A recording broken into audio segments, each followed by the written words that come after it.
Future viewers, hello.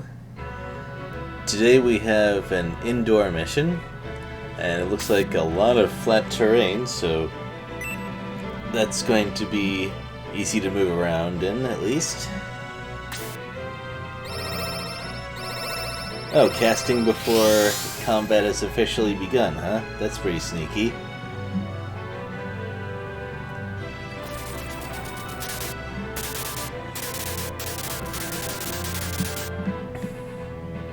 And now we have our new map.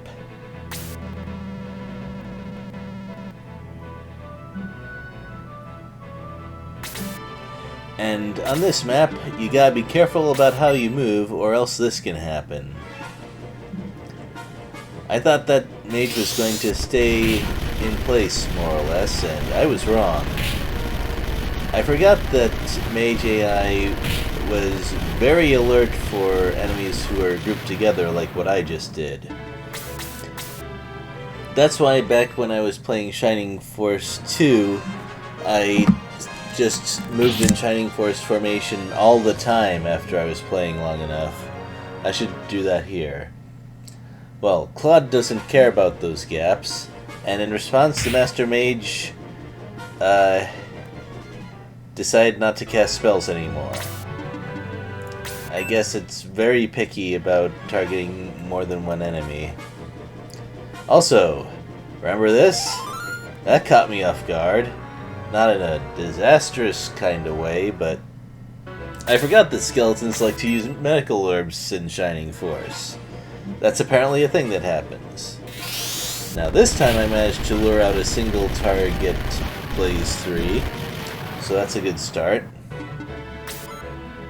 And speaking of magic, Mayfair now has an offensive spell. You didn't get that in Shining Force 1, and this will make finishing off enemies with a priest a decent bit easier. Because that power staff is not going to be enough to deal damage forever. Right. So, before anything else bad can happen... Oh. If it were even 7 points of damage, it would have been enough, but that's okay. I figure the mage will keep casting at the hero, since it kinda likes doing that.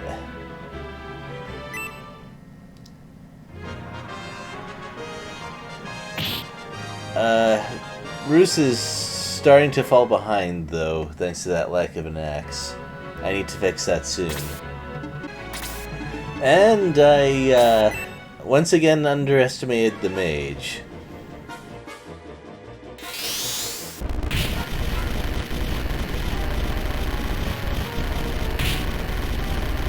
Even though it's fewer targets, it turns out to be worse than earlier on this map, because the skeleton moves right after, and it knows its targets as well.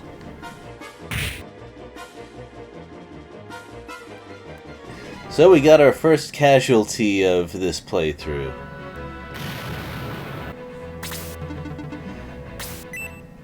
Of course, that was the last of the mage's MP, but we still have these guys to deal with. They're new, they're mobile, and... well, fortunately, Roos is just a big metal brick, but everyone else is not immune. Yeah, I've already demonstrated how tanky Nick is, so dealing more than one damage to him should give you some idea. I mean, the rest of our team can handle it, and I wasn't too worried about Wendy since I didn't plan to give her more experience on this map anyway, but still, it was a little too close for my liking. Stock seems to be doing just fine, though.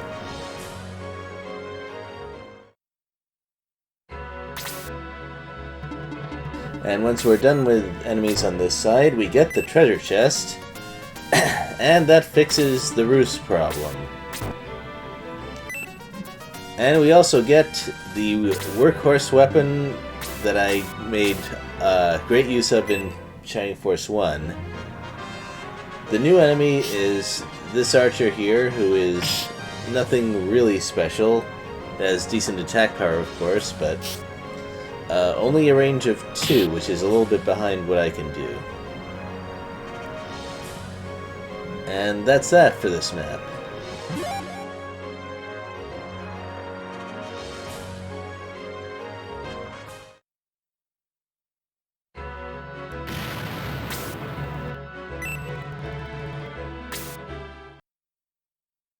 As much as I'd like to keep going, it would be a good idea for me to revive Wendy.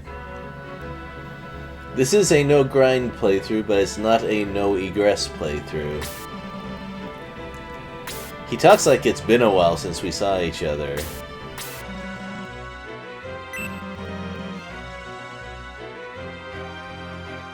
Okay, that's a little weird. These guys are a little weird, but I guess we gotta go with that deal.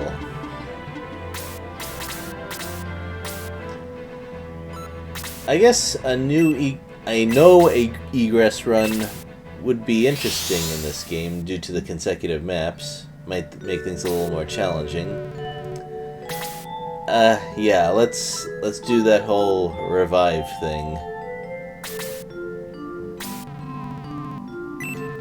And I think that's gonna be it for now. We'll see the final battle of this chapter next time. Later.